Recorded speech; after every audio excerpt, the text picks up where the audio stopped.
ನಿತ್ಯ ಬಳಸುವ ವಾಟ್ಸಪ್ನಲ್ಲಿ ನಿಮಗೆ ಗೊತ್ತಿರದ ಪ್ರಮುಖ ಫೀಚರ್ಗಳು. ಇದರ ಬಗ್ಗೆ ಸಂಪೂರ್ಣ ಮಾಹಿತಿ.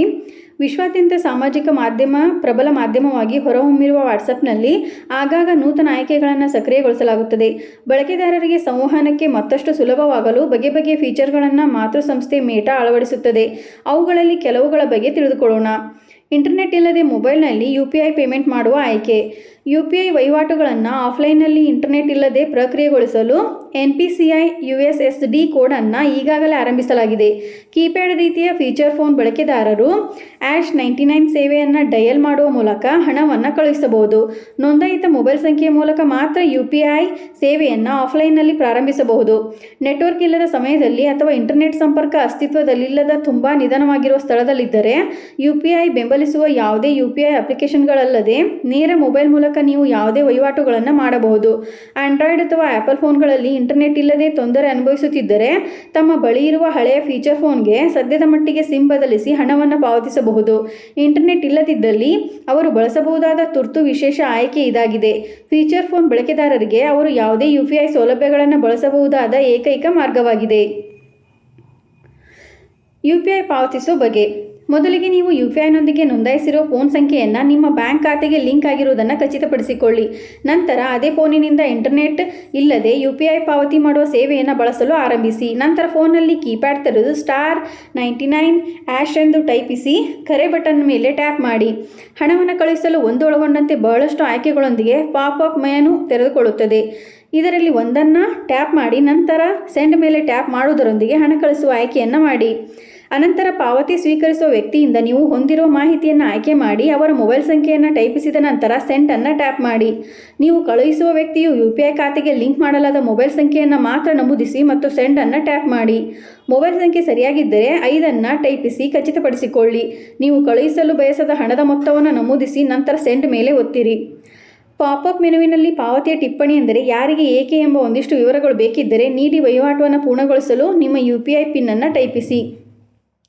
ವಾಟ್ಸಪ್ನಲ್ಲಿ ಡಿಲೀಟ್ ಆದ ಸಂದೇಶ ಪುನಃ ಓದಲು ಮಾಡಬೇಕಾದ ವಿಧಾನಗಳು. ವಾಟ್ಸಪ್ನಲ್ಲಿ ನಿಮಗೆ ಬಂದ ಸಂದೇಶ ಓದುವ ಮುಂಚೆಯೇ ಆಕಸ್ಮಿಕವಾಗಿ ಡಿಲೀಟ್ ಆದರೆ ಚಿಂತಿಸಬೇಕಿಲ್ಲ. ಸಂದೇಶಗಳನ್ನು ನೀವು ನೋಡಲು ಸಾಧ್ಯವಾಗದಿದ್ದರೂ ಕಳುಹಿಸುವವರು ಚಾಟ್ನಿಂದ ಅಳಿಸಿರುವ ಸಂದೇಶಗಳನ್ನು ಪಡೆಯಲು ನೀವು ಹಲವಾರು ವಿಧಾನಗಳನ್ನು ಬಳಸಬಹುದು. ಆಂಡ್ರಾಯ್ಡ್ ಮತ್ತು iPhone ಎರಡರಲ್ಲೂ ಸಂದೇಶವನ್ನು ಹೇಗೆ ವೀಕ್ಷಿಸಬಹುದು ಎಂಬ ಆಯ್ಕೆಗಳು ಇಲ್ಲಿವೆ.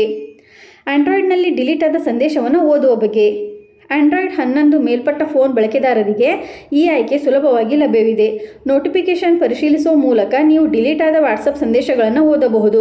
ಮೊದಲು ನಿಮ್ಮ ಫೋನ್ ವಾಟ್ಸಪ್ ಅಪ್ಡೇಟ್ ಮಾಡಿ ತೆರೆಯಿರಿ. ನಂತರ ಸೆಟ್ಟಿಂಗ್ ಆಯ್ಕೆಗೆ ಹೋಗಿ ಅಪ್ಲಿಕೇಶನ್ಗಳು ಮತ್ತು ನೋಟಿಫಿಕೇಷನ್ ಮೇಲೆ ಸ್ಕ್ರಾಲ್ ಮಾಡಿ ಮತ್ತು ಟ್ಯಾಪ್ ಮಾಡಿ. ಅನಂತರ ನೋಟಿಫಿಕೇಷನ್ ಆಯ್ಕೆ ಮಾಡಿ ನೋಟಿಫಿಕೇಷನ್ ಹಿಸ್ಟರಿ ಟ್ಯಾಪ್ ಮಾಡಿ. ಇದನ್ನು ಆನ್ ಮಾಡಲು ನೋಟಿಫಿಕೇಷನ್ ಹಿಸ್ಟರಿ ಬಳಸಿ ಪಕ್ಕದಲ್ಲಿರೋ ಬಟನ್ನನ್ನು ಟಾಗಲ್ ಮಾಡಿ. ನೋಟಿಫಿಕೇಷನ್ ಹಿಸ್ಟರಿ ಆನ್ ಆದ ನಂತರ ವಾಟ್ಸಪ್ ಮೆಸೇಜ್ಗಳನ್ನು ಡಿಲೀಟ್ ಮಾಡಿದ್ದರೂ ನೋಟಿಫಿಕೇಷನ್ಗಳನ್ನು ನೋಡಲು ನಿಮಗೆ ಸಾಧ್ಯವಾಗುತ್ತದೆ. ಡಿಲೀಟ್ ಆದ ವಾಟ್ಸಪ್ ಚಾಟ್ಗಳನ್ನು ಮರುಪಡೆಯುವುದು. ಚಾಟ್ಗಳನ್ನು ಡಿಲೀಟ್ ಆಗುವ ಮೊದಲು ನೀವು ವಾಟ್ಸಪ್ ಬ್ಯಾಕಪ್ಪನ್ನು ಸಕ್ರಿಯಗೊಳಿಸಿದ್ದರೆ ಡಿಲೀಟ್ ಆದ ವಾಟ್ಸಪ್ ಮೆಸೇಜ್ಗಳನ್ನು ಮರುಪಡೆಯುವುದು ಸುಲಭವಾಗುತ್ತದೆ. ನೀವು ಬ್ಯಾಕಪ್ ಮಾಡಿದ ವಾಟ್ಸಪ್ ಡಾಟಾವನ್ನು ವಾಟ್ಸಪ್ ಅಪ್ಲಿಕೇಶನ್ಗೆ ವಾಪಸ್ ಪಡೆದು ಡಿಲೀಟ್ ಆದ ವಾಟ್ಸಪ್ ಸಂದೇಶಗಳನ್ನು ಮರುಪಡೆಯಲಾಗುತ್ತದೆ. ಇದಲ್ಲದೆ ನೀವು ಗೂಗಲ್ ಡ್ರೈವ್ ಮೂಲಕವೂ ವಾಟ್ಸಪ್ ಸಂದೇಶಗಳನ್ನು ಮರುಪಡೆಯಬಹುದು. ವಾಟ್ಸಪ್ ಡಾಟಾ ಸೇರಿದಂತೆ ಎಲ್ಲ ಫೈಲ್ಗಳನ್ನು ಬ್ಯಾಕಪ್ ಮಾಡಿ ಪಡೆಯಲು ಗೂಗಲ್ ಡ್ರೈವ್ ಸುರಕ್ಷಿತ ಆಯ್ಕೆಯಾಗಿದೆ. Search by data.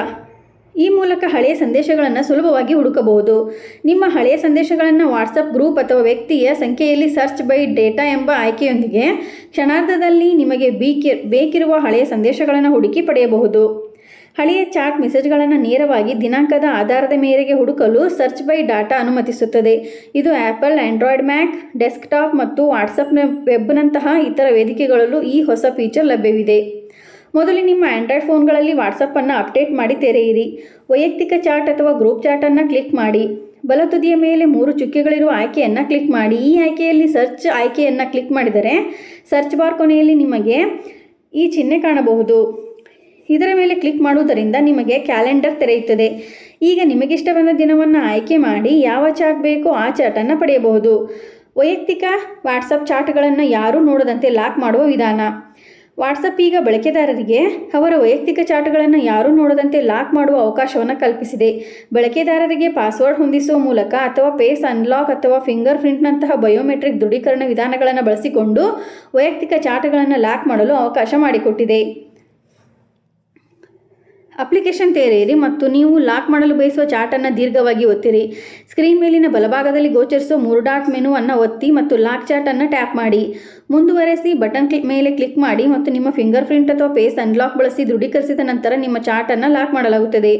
ಲಾಕ್ ಆಗಿರುವ ಚಾಟ್ಗಳಿಗಾಗಿ ಸೀಕ್ರೆಟ್ ಕೋಡ್ ಹೊಂದಿಸುವುದು. ಸೀಕ್ರೆಟ್ ಕೋಡ್ ಆಯ್ಕೆಯನ್ನು ಬಳಸಲು ಈಗಾಗಲೇ ನೀವು ಲಾಕ್ ಮಾಡಿರುವ ಚಾಟ್ಸ್ ವಿಂಡೋಗೆ ಹೋಗಿ ನಂತರ ಸೀಕ್ರೆಟ್ ಕೋಡ್ ಆಯ್ಕೆಯನ್ನು ಟ್ಯಾಪ್ ಮಾಡಿ ಮತ್ತು ಸೀಕ್ರೆಟ್ ಕೋಡ್ ರಚಿಸಲು ವಾಟ್ಸಪ್ ನಿಮ್ಮನ್ನು ಕೇಳುತ್ತದೆ. ಇದು ಎಮೋಜಿ ಅಥವಾ ಕನಿಷ್ಠ 4 ಅಕ್ಷರಗಳನ್ನು ಹೊಂದಿರುವ ಪದವಾಗಿರಬಹುದು. ಈ ಸೀಕ್ರೆಟ್ ಕೋಡನ್ನು ಟೈಪಿಸಿರಿ, ಸರಿ ಬಟನ್ ಒತ್ತಿ ಅನ್ಲಾಕ್ ಮಾಡಲು ಪರ್ಯಾಯವಾಗಿ ಕಾರ್ಯನಿರ್ವಹಿಸುತ್ತದೆ. ನಿಮಗೆ ಫಿಂಗರ್ ಪ್ರಿಂಟ್ ಅಥವಾ ಫೇಸ್ ಅನ್ಲಾಕ್ ಆಯ್ಕೆಗಳನ್ನು ಬಳಸಲು ಸಾಧ್ಯವಾಗದಿದ್ದಲ್ಲಿ ಲಾಕ್ ಮಾಡಿದ ಚಾಟ್ಗಳ ವಿಭಾಗವನ್ನು ಅನ್ಲಾಕ್ ಮಾಡಲು ನೀವು ಇದೀಗ ಹೊಂದಿಸಿರುವ ಸೀಕ್ರೆಟ್ ಕೋಡ್ ಪರ್ಯಾಯವಾಗಿ ಕಾರ್ಯನಿರ್ವಹಿಸುತ್ತದೆ. ವಾಟ್ಸಪ್ ನೀವು ಚಾಟ್ ಲಾಕ್ ಸೆಟ್ಟಿಂಗ್ಗಳಿಂದ ಲಾಕ್ ಮಾಡಿದ ಚಾಟ್ಗಳನ್ನು ಕರೆ ಮಾಡಿ ಟಾಗಲನ್ನು ಆನ್ ಮಾಡಿದರೆ ಚಾಟ್ ಆಯ್ಕೆ ಚಾಟ್ ಪಟ್ಟಿಯಿಂದ ಕಣ್ಮರೆಯಾಗುತ್ತದೆ. ಅವುಗಳನ್ನು ನೋಡಲು ನೀವು ಸರ್ಚ್ ಬಾರ್ನಲ್ಲಿ ಹೊಂದಿಸಲಾದ ಸೀಕ್ರೆಟ್ ಕೋಡನ್ನು ಟೈಪ್ ಮಾಡಬೇಕಾಗುತ್ತದೆ. ಇದೇ ರೀತಿ ಮಾಹಿತಿಗಾಗಿ ನಮ್ಮ ಚಾನಲನ್ನು ಸಬ್ಸ್ಕ್ರೈಬ್ ಆಗಿ ಮತ್ತು ಶೇರ್ ಮಾಡಿ. ಧನ್ಯವಾದಗಳು.